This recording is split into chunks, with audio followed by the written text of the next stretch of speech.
조선의 역사에는 지워진 왕이 한 명 있습니다. 그 왕은 나라가 불타고 있을 때 전쟁터로 달려가 백성을 지킨 왕이었습니다. 그 왕은 강대국 사이에서 조선을 지키기 위해 누구보다 치열하게 외교를 펼친 왕이었습니다. 그 왕은 가난한 백성들의 세금을 줄여주기 위해 조선 최초의 세금 개혁을 단행한 왕이었습니다. 하지만 그 왕은 결국 자신의 신하들에게 배신당했습니다. 어느 날 밤 갑자기 궁궐이 포위되었고 왕은 도망쳐야 했습니다. 그리고 그 왕은 역사에서 지워졌습니다. 조선왕조실록에서 그의 이름 앞에는 왕이라는 글자 대신 군이라는 글자가 붙었습니다. 수백 년 동안 그는 폭군으로 기록되었습니다. 그런데 지금 우리는 묻습니다. 그 왕이 정말 나쁜 왕이었을까요? 아니면 너무 앞서간 왕이었을까요? 오늘 우리가 이야기할 왕의 이름은 광해군입니다. 그런데 여기서 이상한 일이 벌어집니다. 역사가 그를 지웠음에도 불구하고 500년이 지난 지금 우리는 다시 그의 이름을 부르고 있습니다. 때는 선조 3년이었습니다. 서기 1570년의 일입니다. 조선의 왕실에서 한 아이가 태어났습니다. 그 아이의 이름은 이온이었습니다. 훗날 우리가 광해군이라 부르는 바로 그 인물입니다. 하지만 이 아이의 탄생에는 처음부터 커다란 그림자가 드리워져 있었습니다. 아이의 어머니는 왕비가 아니었습니다. 공빈 김씨라는 후궁이었습니다. 조선의 법도에서 후궁의 자식은 서자라고 불렸습니다. 서자는 아무리 뛰어나도 적자보다 한 단계 낮은 존재였습니다. 왕의 아들로 태어났지만 왕비의 아들이 아닌 이유 하나로 그의 운명은 처음부터 기울어진 운동장 위에 서 있었습니다. 어린 광해군은 궁궐 안에서도 항상 자신의 처지를 의식해야 했습니다. 왕자로서의 예우는 받았지만 적자 형제들 앞에서는 항상 한 걸음 뒤로 물러서야 하는 삶이었습니다. 그러나 광해군은 굴하지 않았습니다. 그는 학문을 파고들었고 세상의 이치를 이해하려 했습니다. 훗날 그를 가르쳤던 스승들은 하나같이 말했습니다. 이 아이는 총명함이 남다르다고. 하지만 아무도 예상하지 못한 일이 일어나게 됩니다. 총명한 이 서자 왕자가 조선 역사의 중심에 서게 되는 날이 찾아올 것입니다. 선조 25년, 서기 1592년, 봄이 막 시작되던 그 해였습니다. 조선은 평화로웠습니다. 아니, 평화롭다고 믿고 있었습니다. 그러나 그 평화는 한순간에 산산조각이 납니다. 4월 13일, 왜군의 배들이 부산 앞바다를 가득 메웠습니다. 그 수가 무려 700척이 넘었습니다. 병사의 수는 15만이 넘었습니다. 부산 첨사 정발은 끝까지 싸웠지만 단 하루 만에 전사했습니다. 불길이 솟구쳤습니다. 왜군은 파죽지세로 북상했습니다. 부산이 무너지고 동래가 무너지고 상주가 무너졌습니다. 충주에서는 신립 장군이 배수의 진을 치고 싸웠지만 역부족이었습니다. 탄금대의 강물은 조선 병사들의 피로 붉게 물들었습니다. 왜군이 한양을 향해 달려오고 있었습니다. 그때 경복궁 안에서는 믿기 힘든 일이 벌어지고 있었습니다. 왕 선조가 도망 준비를 하고 있었습니다. 백성들을 버리고 북쪽으로 피난을 떠나려 하고 있었던 것입니다. 한양의 백성들은 왕이 자신들을 버린다는 소식을 듣고 분노했습니다. 경복궁에 불이 질러졌습니다. 창덕궁에도 불길이 번졌습니다. 조선의 심장이 타오르고 있었습니다. 그리고 이 사건이 조선을 뒤흔들게 됩니다. 바로 이 혼란 속에서 22살의 광해군이 역사의 전면에 등장하게 됩니다. 선조가 북쪽으로 도망치면서 한 가지 중요한 결정을 내립니다. 세자를 책봉해야 했습니다. 왕이 피난길에 오르면 세자는 따로 조선의 남쪽 지역을 맡아 민심을 수습하고 의병을 모아야 했습니다. 당시 광해군에게는 형이 있었습니다. 임해군이라는 적자 형이었습니다. 하지만 임해군은 성품이 거칠고 백성들의 신망을 얻지 못하고 있었습니다. 선조는 결단을 내렸습니다. 서자임에도 불구하고 광해군을 세자로 책봉한 것입니다. 이것은 조선의 법도에서 매우 파격적인 결정이었습니다. 그리고 광해군은 이 기회를 절대 낭비하지 않았습니다. 세자가 된 광해군은 전쟁으로 황폐해진 조선 팔도를 직접 누볐습니다. 강원도로 갔습니다. 함경도로 갔습니다. 전라도로 갔습니다. 왜군이 점령한 지역 근처까지 다가가면서 의병들을 격려했습니다. 백성들을 위로했습니다. 군량미를 모았습니다. 전쟁을 수행할 인재를 찾았습니다. 비가 오는 날도, 눈이 오는 날도 광해군은 멈추지 않았습니다. 신하들은 세자에게 안전한 곳에 머물러 달라고 간청했습니다. 하지만 광해군은 고개를 저었습니다. 백성이 고통받고 있는데 세자가 편안히 있을 수는 없다고 했습니다. 이 모습을 본 조선의 백성들은 처음으로 이 서자 왕자에게 마음을 열기 시작했습니다. 그러나 아무도 예상하지 못한 일이 일어나게 됩니다. 광해군의 눈부신 활약이 오히려 그에게 커다란 위기를 불러오게 됩니다. 전쟁이 어느 정도 수습되면서 선조가 한양으로 돌아왔습니다. 백성들은 환호했을까요? 아니었습니다. 백성들은 싸늘했습니다. 전쟁 내내 도망다닌 왕보다 전쟁터를 누빈 세자 광해군을 더 칭송했습니다. 이 사실이 선조의 귀에 들어갔습니다. 왕의 마음속에 불안감이 싹트기 시작했습니다. 설마 세자가 왕을 넘보는 것은 아닐까? 선조는 광해군을 경계하기 시작했습니다. 일부러 광해군을 중요한 자리에서 배제했습니다. 세자로서의 권한을 하나씩 줄여나갔습니다. 심지어 명나라에서 광해군의 세자 책봉을 정식으로 승인해주지 않는 문제가 불거졌습니다. 명나라는 서자를 세자로 삼는 것이 예법에 어긋난다는 이유를 댔습니다. 선조는 이 상황을 방치했습니다. 어쩌면 의도적으로 광해군의 지위를 불안하게 만들려 했는지도 모릅니다. 광해군의 나날은 고통스러웠습니다. 열심히 했는데 의심받았습니다. 나라를 위했는데 배척받았습니다. 그는 조용히 견뎌야 했습니다. 어떤 말도 함부로 할 수 없었습니다. 어떤 행동도 오해를 살 수 있었습니다. 그러던 중 선조에게는 새로운 왕비가 생겼습니다. 바로 인모광우였습니다. 그리고 여기서 이상한 일이 벌어집니다. 인모광우에게서 아들이 태어나게 됩니다. 그 아들의 이름이 바로 영창대군이었습니다. 영창대군이 태어난 순간 광해군의 세자 자리는 위태로워졌습니다. 영창대군은 왕비의 아들이었습니다. 즉, 적자였습니다. 조선의 법도에 따르면 적자가 서자보다 왕위 계승 순위가 앞섭니다. 선조 주변의 소북 세력들이 움직이기 시작했습니다. 그들은 세자를 영창대군으로 교체해야 한다고 목소리를 높였습니다. 궁궐 안은 팽팽한 긴장감으로 가득 찼습니다.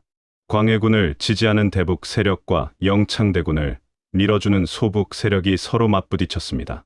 밥상을 앞에 두고 독이 들었는지 안 들었는지 모르는 채 먹어야 하는 상황이었습니다. 광해군은 매일 밤 잠을 이루지 못했을 것입니다. 자신을 지지하는 신하들이 언제 숙청될지 모르는 상황이었습니다. 자신의 세자 자리가 언제 빼앗길지 모르는 상황이었습니다. 그런데 하늘은 묘한 방식으로 상황을 정리했습니다. 선조 41년, 서기 1608년, 선조가 갑자기 병이 들었습니다. 그리고 그 해 2월, 선조가 숨을 거두었습니다. 영창대군은 겨우 2살이었습니다. 왕의 자리를 맡을 수 없는 나이였습니다. 광해군은 드디어 왕이 될 수 있었습니다. 하지만 아무도 예상하지 못한 일이 일어나게 됩니다. 왕위에 오른 광해군을 기다리는 것은 축복이 아니라 또 다른 싸움이었습니다. 서기 1608년 2월, 광해군은 드디어 경운궁에서 왕위에 올랐습니다.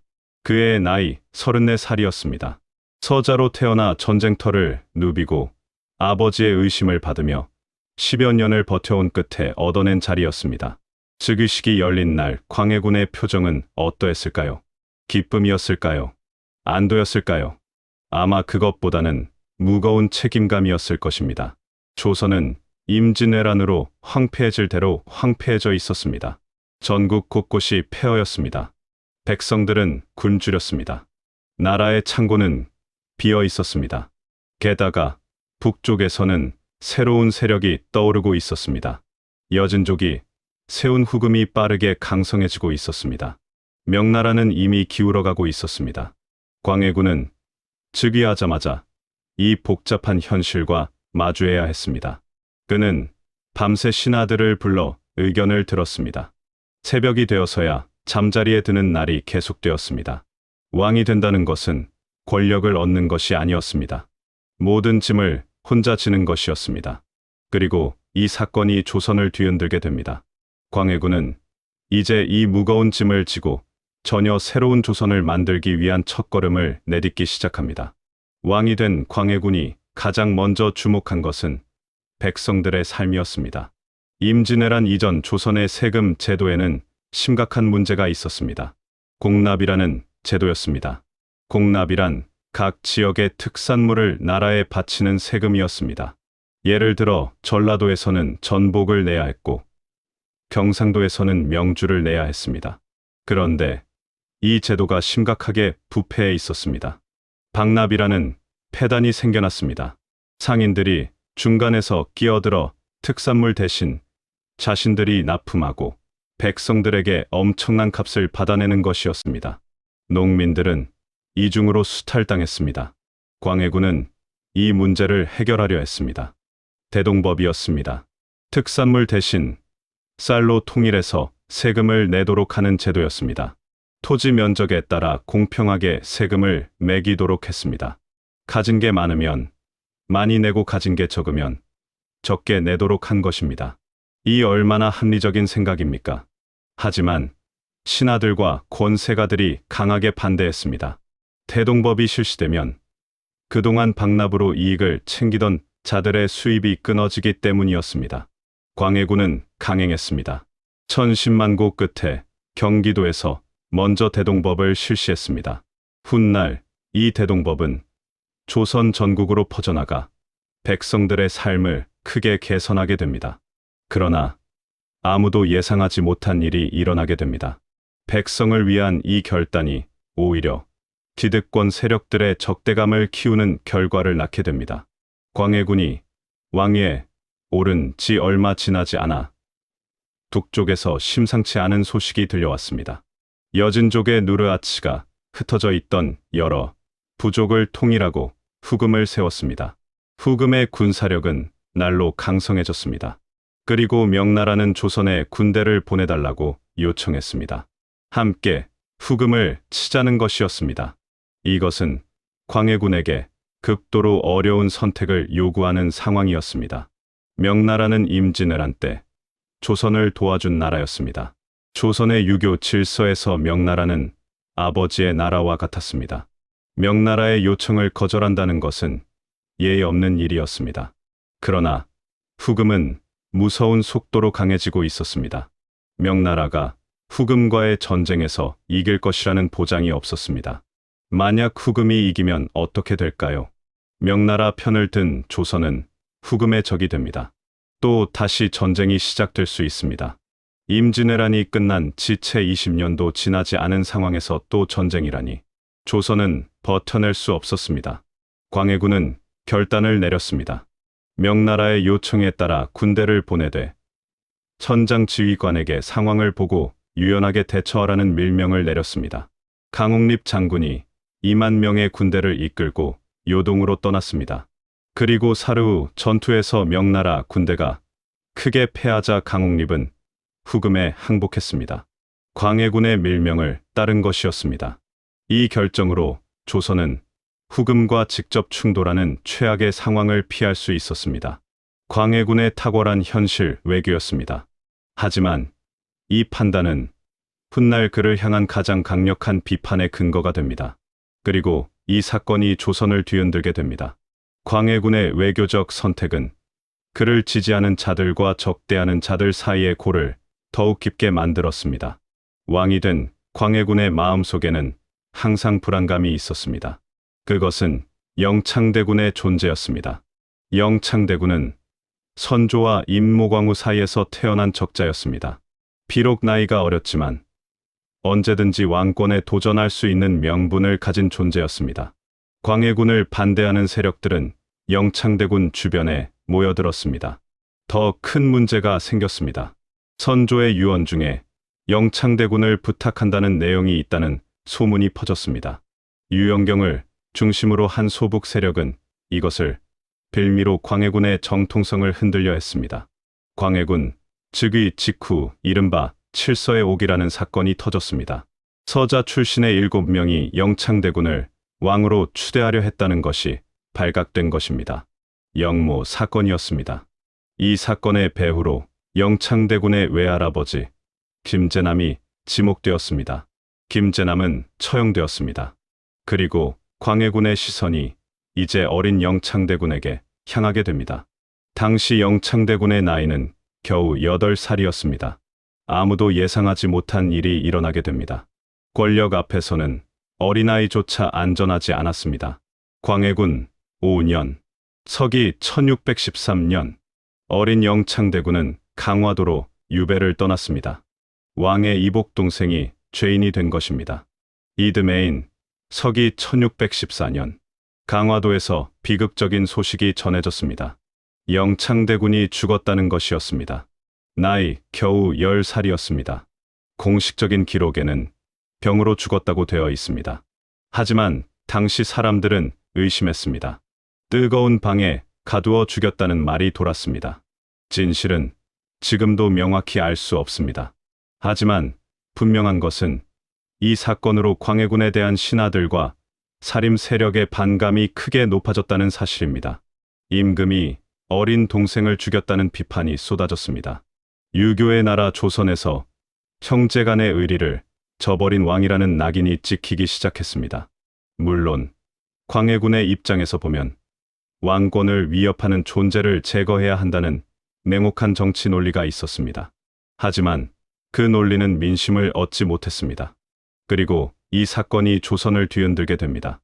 영창대군의 죽음은 광해군을 향한 반란의 불씨가 되었습니다. 영창대군이 죽은 후 광해군 앞에는 또 하나의 선택지가 놓였습니다. 인목대비. 영창대군의 어머니이자 선조의 왕비였습니다. 인목대비는 영창대군의 죽음으로 광해군을 깊이 원망했습니다. 그리고 그녀의 존재 자체가 광해군에게 정치적 부담이었습니다. 대북 세력의 신하들은 주청했습니다. 인목대비의 지위를 폐하고 서궁에 유폐하자고. 광해군은 오랫동안 망설였습니다. 어머니와 다름없는 대비를 내치는 것은 유교 사회에서 용납받기 어려운 일이었습니다. 하지만 결국 광해군은 결단을 내렸습니다. 인목대비는 서궁 즉 지금의 덕수궁에 유폐되었습니다. 대비의 호칭을 빼앗고 서인으로 강등했습니다. 이 결정은 조선 사회를 뒤흔들었습니다. 유교 국가에서 어머니뻘 되는 대비를 가두다니. 이것은 폐륜이라는 비판이 들끓었습니다. 조선의 사대부들은 분노했습니다. 유림은 들고 일어섰습니다. 광해군은 점점 더 많은 적을 만들어가고 있었습니다. 아무도 예상하지 못한 일이 일어나게 됩니다. 인목대비 유폐 사건은 광해군을 지지하던 중립적인 세력들마저 등을 돌리게 만드는 결정적인 계기가 되었습니다. 광해군의 시대 조선의 조정은 대북 세력이 장악하고 있었습니다. 대북 세력을 이끈 인물은 이이첨이었습니다. 이이첨은 뛰어난 정치력을 가진 인물이었지만 권력욕도 남달랐습니다. 그는 광해군의 이름으로 수많은 반대 세력을 숙청했습니다. 소북 세력이 제거되었습니다. 서인 세력이 밀려났습니다. 남인 세력도 핍박받았습니다. 조선의 조정에는 이이첨과 대북 세력만 남게 되었습니다. 광해군은 이 상황을 완전히 통제하지 못했습니다. 어쩌면 이이첨을 이용했고 동시에 이이첨에게 이용당하고 있었는지도 모릅니다. 권력은 이런 것입니다. 혼자 모든 것을 할 수 없기에 누군가를 믿어야 하지만 그 믿음이 언제 배신이 될지 모르는 것입니다. 밀려난 서인 세력은 조용히 기회를 노렸습니다. 그들은 지방에서 세력을 키웠습니다. 군사를 모았습니다. 때를 기다렸습니다. 그리고 이 사건이 조선을 뒤흔들게 됩니다. 서인 세력의 준비가 마침내 실행으로 옮겨지는 날이 다가오고 있었습니다. 서기 1623년 초봄이었습니다. 서인 세력의 핵심 인물들이 은밀히 모였습니다. 김류, 이귀, 이괄, 최명길. 이들은 광해군을 몰아내기로 결의했습니다. 명분은 세 가지였습니다. 첫째, 영창대군을 죽인 패륜. 둘째, 인목대비를 유폐한 부조. 셋째, 명나라를 배신한 외교 정책. 이들은 반정을 준비했습니다. 반정이란 잘못된 것을 바로잡는다는 뜻입니다. 하지만 실질적으로는 쿠데타였습니다. 그들은 군사력을 모았습니다. 거사 날짜를 정했습니다. 그런데 위험한 순간이 있었습니다. 반정 계획이 누설될 뻔했습니다. 내부 고발자가 생겼습니다. 아찔한 순간이었습니다. 하지만 묘하게도 광해군에게 전달된 첩보는 흐릿하고 불분명했습니다. 광해군은 이를 대수롭지 않게 여겼습니다. 그것이 그의 마지막 실수가 됩니다. 그리고 이 사건이 조선을 뒤흔들게 됩니다. 1623년 3월 열이틀 밤, 역사가 뒤바뀌는 날이 찾아왔습니다. 서기 1623년 3월 열이틀, 한밤중이었습니다. 창이 문이 열렸습니다. 김류와 이귀가 이끄는 반정군이 한양으로 쏟아져 들어왔습니다. 그 수가 1000명이 넘었습니다. 반정군은 빠르게 움직였습니다. 혼란을 일으킬 틈을 주지 않았습니다. 궁궐을 향해 진격했습니다. 궁궐을 지키던 군사들은 반정군에 맞서 싸우려 했습니다. 하지만 훈련대장 이응립이 저항을 포기했습니다. 이응립은 광해군의 편이 아니었습니다. 이미 반정 세력과 내통하고 있었습니다. 문이 열렸습니다. 반정군이 창덕궁으로 밀려 들어왔습니다. 그 순간 광해군은 어디에 있었을까요? 4월의 밤, 기온은 차가웠습니다. 불길이 솟구쳤습니다. 함성이 울려 퍼졌습니다. 그리고 아무도 예상하지 못한 일이 일어나게 됩니다. 조선의 왕 광해군은 왕궁을 버리고 도망쳐야 했습니다. 함성이 점점 가까워졌습니다. 광해군은 급히 몸을 피했습니다. 왕의 복장을 벗었습니다. 평민의 옷으로 갈아입었습니다. 그리고 궁궐담을 넘었습니다. 조선의 왕이 자신의 궁궐에서 도망치는 장면이었습니다. 광해군은 한양 도성 안을 헤맸습니다. 아무도 그를 받아주지 않았습니다. 왕이라는 것을 알면서도 문을 열어주는 집이 없었습니다. 이미 반정이 성공했다는 소식이 퍼지고 있었습니다. 날이 밝아오고 있었습니다. 광해군은 의원 안국신의 집에 숨었습니다. 하지만 얼마 지나지 않아 발각되었습니다. 포박된 광해군이 반정군 앞에 끌려 나왔습니다. 어젯밤까지 조선의 왕이었던 사람이 죄인처럼 포박된 채 서 있었습니다. 불과 하룻밤 사이에 벌어진 일이었습니다. 그리고 이 사건이 조선을 뒤흔들게 됩니다. 15해 동안 조선을 이끌었던 광해군의 시대가 이렇게 끝났습니다. 반정 세력은 서둘러 새 왕을 세웠습니다. 능양군, 이종, 훗날 인조라 불리는 왕이었습니다. 광해군은 왕의 자리에서 끌어내려졌습니다. 묘호도 없이 그냥 광해군이라 불리게 되었습니다. 역사에서 실패한 왕들은 묘호 대신 군이라는 호칭을 받습니다. 연산군처럼. 그것은 조선이 그를 왕으로 인정하지 않는다는 선언이었습니다. 반정 세력은 광해군의 죄를 나열했습니다. 인목대비, 유폐, 영창대군 살해, 명나라에 대한 배신. 이 세 가지 죄목이 광해군을 몰아낸 공식적인 이유였습니다. 광해군과 함께했던 신하들은 처형되었습니다. 이이첨은 거열령에 처해졌습니다. 대북 세력은 괴멸했습니다. 광해군은 죽음을 면하고 강화도로 유배를 떠났습니다. 한때 천하를 다스렸던 왕이 이제 섬에 갇힌 죄인이 되었습니다. 아무도 예상하지 못한 일이 일어나게 됩니다. 광해군의 유배 생활은 이것으로 끝나지 않았습니다. 더 가혹한 시간이 기다리고 있었습니다. 강화도에 유배된 광해군의 삶은 처참했습니다. 왕으로서 누렸던 모든 것이 사라졌습니다. 화려한 궁궐 대신 초라한 유배지, 수많은 신하들 대신 감시하는 군졸들, 산의 진미 대신 소박한 밥상. 하지만 광해군은 무너지지 않았습니다. 서기 1637년, 이번에는 더 가혹한 결정이 내려졌습니다. 광해군은 태안으로 이배되었습니다. 그리고 다시 제주도로 옮겨졌습니다. 조선 땅 끝, 외딴섬 제주도였습니다. 파도 소리가 사방을 둘러싸는 그곳에서 광해군은 홀로 세월을 보냈습니다. 아내인 문성군 부인은 강화도 유배 시절 세상을 떠났습니다. 아들 폐세자도 이미 죽고 없었습니다. 광해군은 혼자였습니다. 그 외로운 섬에서 그는 무슨 생각을 했을까요? 자신이 왕이었던 시절을 떠올렸을까요? 대동법을 만들던 날을, 외교 밀명을 내리던 날을, 전쟁터를 누비던 젊은 날을, 아니면 모든 것을 후회했을까요? 그리고 이 사건이 조선을 뒤흔들게 됩니다. 역사는 그에게 가혹했지만 세월은 묵묵히 흘러갔습니다. 서기 1641년, 제주도의 바람이 유독 거세게 불던 그 해였습니다. 광해군은 병이 들었습니다. 나이 77이었습니다. 왕이 된 지 20여 년, 유배 생활이 또 20여 년, 파란만장한 삶이었습니다. 그는 제주도 유배지에서 조용히 눈을 감았습니다. 죽는 순간에도 그는 왕이 아니었습니다. 패왕이었습니다. 죄인이었습니다. 그가 묻힌 곳은 경기도 양주였습니다. 초라한 무덤이었습니다.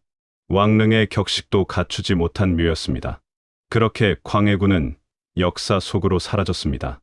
아니, 역사에서 지워졌습니다. 수백 년 동안 그는 패류나 폭군 배신자로 불렸습니다. 그런데 시간이 흐르면서 역사학자들은 다시 그를 들여다보기 시작했습니다. 대동법, 중립외교, 전후 복구 정책, 이것들은 단순한 폭군의 정책이 아니었습니다. 탁월한 현실주의자의 선택이었습니다. 역사는 항상 승자에 의해 기록됩니다. 광해군을 몰아낸 인조 세력이 역사를 썼기에 광해군은 폭군이 되었습니다. 하지만 인조 시대에 무슨 일이 일어났는지 우리는 알고 있습니다. 광해군이 그토록 피하려 했던 전쟁이 터졌습니다. 정묘호란, 그리고 병자호란, 후금 즉 청나라의 군대가 조선을 짓밟았습니다. 인조는 남한산성에 갇혀 굶주림과 추위를 견디다 결국 청나라 황제 앞에 무릎을 꿇었습니다. 삼전도의 굴욕이었습니다. 만약 광해군이 계속 왕이었다면 이 비극이 일어났을까요? 명나라와 후금 사이에서 균형을 잡으려 했던 광해군의 외교가 계속되었다면 조선은 달라졌을까요? 우리는 알 수 없습니다. 역사의 만약은 없기 때문입니다. 하지만 우리는 이것만큼은 말할 수 있습니다. 광해군은 완벽한 왕이 아니었습니다. 형제를 죽이고 어머니를 가두는 선택을 한 것은 분명히 비판받아야 합니다. 그러나 동시에 그는 현실을 직시하고 나라를 지키려 했던 왕이었습니다. 역사는 그를 지웠지만 오늘 우리가 다시 그의 이름을 부르고 있습니다. 그것이 어쩌면 역사의 진정한 재판일지도 모릅니다. 광해군이 계속 왕이었다면 조선의 운명은 달라졌을까요? 여러분은 어떻게 생각하시나요? 광해군은 조선 역사에서 가장 복잡한 평가를 받는 왕이었습니다. 나라를 지키려 했지만 결국 쫓겨난 왕, 백성을 위했지만 역사에서 지워진 왕, 그의 이야기는 권력이란 무엇인지, 그리고 역사란 무엇인지를 우리에게 묻고 있습니다. 다음 시간에도 흥미로운 한국 역사 이야기로 찾아오겠습니다. 구독과 좋아요는 이 채널이 계속 좋은 이야기를 만드는 큰 힘이 됩니다. 지금까지 한국 역사 이야기였습니다.